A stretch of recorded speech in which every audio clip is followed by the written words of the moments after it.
national du numérique, c'est une commission indépendante. Donc on rend des avis de façon totalement indépendante. On n'hésite pas à dire au gouvernement si on est d'accord ou si on ne l'est pas. Ça a été le cas par exemple sur un certain nombre de sujets, notamment des sujets sécuritaires qui sont liés à une sorte de surveillance de masse qui nous semblait compliqué par rapport à un certain nombre de libertés fondamentales.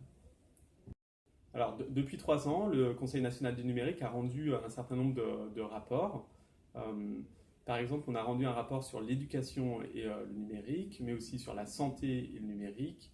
On a rendu des rapports aussi sur des sujets qui semblent un peu plus techniques, comme la neutralité du net, mais qui ne le sont pas du tout. Parce que la neutralité du net, c'est l'équivalent de l'égalité sur Internet qui permet en fait la liberté d'expression et l'innovation. On a rendu des avis sur le TTIP. Le TTIP, vous savez, c'est le traité transatlantique qui est sur l'investissement et le commerce qui est en cours de négociation entre les États-Unis et l'Union européenne. On a rendu des avis sur la lutte contre le terrorisme, sur l'innovation, sur l'investissement. Voilà, donc on s'aperçoit là que le numérique transforme totalement notre société et tous les sujets et transverses, tous les sujets sont à traiter. En 2015, on a organisé une grande concertation en France qu'on a appelée Ambition numérique suite à la demande du Premier ministre. Pour ce faire, on a organisé en fait une plateforme en ligne avec l'association Démocratie Ouverte. L'idée était de partager un diagnostic et de trouver des solutions en créant un débat en ligne avec le maximum de personnes intéressées par ces thématiques. Dans le cadre de cette concertation, on a aussi organisé ce qu'on a appelé des journées contributives. On a organisé 4 grandes journées contributives sur le territoire français. On a mis en ligne aussi un kit contributif pour que des associations, des entreprises puissent organiser leur propre atelier dans leur structure. Ça a très bien marché puisque 2 semaines après la mise en ligne de ce kit contributif, plus de 70 ateliers étaient organisés sur le territoire français. Et l'objectif, c'était de faire remonter toutes ces nouvelles idées, tous ces constats, ce diagnostic partagé vers la plateforme. Ensuite, on a fait des synthèses sur les différentes thématiques traitées, ce qui a permis d'alimenter les membres du Conseil national du numérique dans la rédaction de leur avis au gouvernement. Alors oui, dans le cadre de la concertation, il y a un certain nombre de sujets qui ont émergé et je pense qu'on est assez content que ça a été repris par le gouvernement et ça a permis de nourrir le débat parlementaire. Je pense notamment à des sujets comme l'open access, donc la mise à disposition des informations, de la recherche scientifique qui est financée à plus de 50% par l'État, mais aussi le text en data mining. Donc le text en data mining, c'est permettre en fait à la recherche scientifique française de passer à l'ère du big data. Et à ce stade, le Japon, les États-Unis, l'Angleterre avaient la possibilité d'utiliser le big data dans la recherche scientifique, mais pas la France. Et ça, c'est une grande nouveauté, je pense, du texte.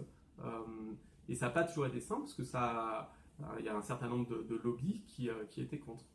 Mais je pense qu'à travers cette concertation, les députés, le gouvernement a compris que ces dispositions étaient très importantes pour l'intérêt général de la France.